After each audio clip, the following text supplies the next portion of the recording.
Welcome to Semper Reformanda, defending the Reformed tradition. And this is the 5-minute case for Calvinism. Calvinism is the set of doctrines first formulated in their entirety by John Calvin in the 16th century.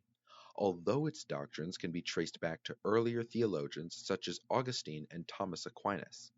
What I am defending in this video is the 5 points of Calvinism, otherwise known as the Doctrines of Grace or by the acronym TULIP. These doctrines concern the Calvinist view of salvation, typically referred to as predestination. While this is not all what Calvinism concerns, predestination is what most people today are referring to when saying the term Calvinism, so that is how I have treated and will treat the term in this video. A quick disclaimer before I begin. This is not supposed to be a comprehensive defense of the Reformed view of salvation. This is supposed to be a surface-level overview of why we believe what we believe for people who really have no clue. With that out of the way, let's begin. The first of the 5 points of Calvinism is total depravity. Total depravity is the idea that the fall has corrupted man's nature so deeply that he is completely unable to accept the gospel or even do good works.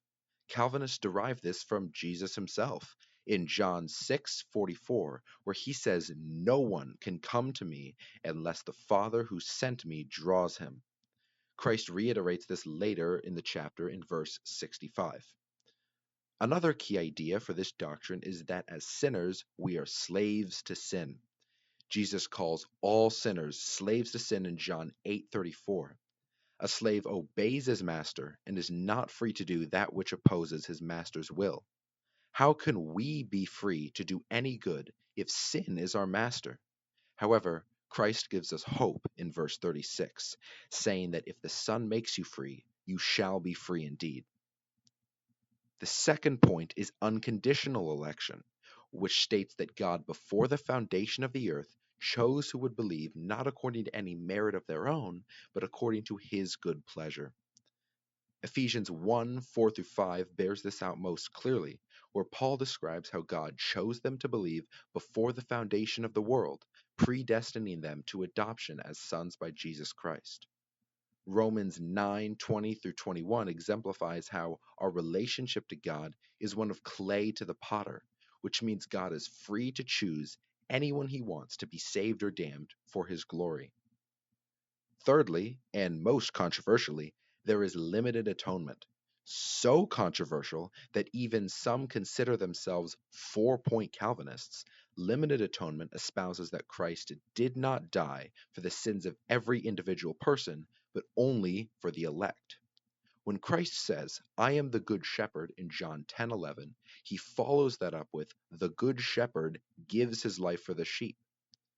The reason this is important is because Jesus makes it evident in Matthew 25:32-33 that believers are his sheep and unbelievers are the goats. Suddenly, John 10:11 becomes more clear. When Jesus says, "I lay down my life for the sheep," he is really saying, "I am sacrificing myself for the sins of believers."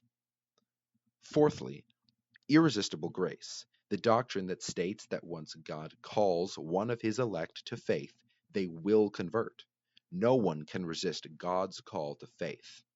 Romans 8:29-30 proves this quite beautifully.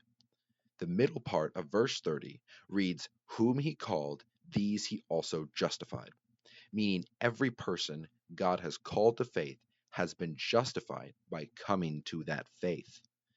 These 2 verses in Romans are often called the golden chain of redemption and are key for understanding the beliefs of the Calvinist faith. Lastly, there is perseverance of the saints, otherwise known as once saved, always saved, or, more formally, eternal security. This is the idea that once someone is saved, he cannot lose his salvation. God will grant him perseverance to the end. This is also proven largely by Romans 8:30, which says, "Whom he justified, these he also glorified."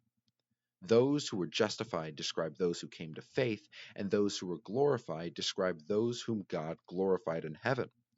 Thus, those who come to faith will reach heaven. They will not fall away, by God's grace, for his glory. Thank you for listening to this video. I hope this was helpful for anyone beginning their study of soteriology, or anyone who just didn't know why Calvinists believe what we believe. Goodbye, and stay always reforming.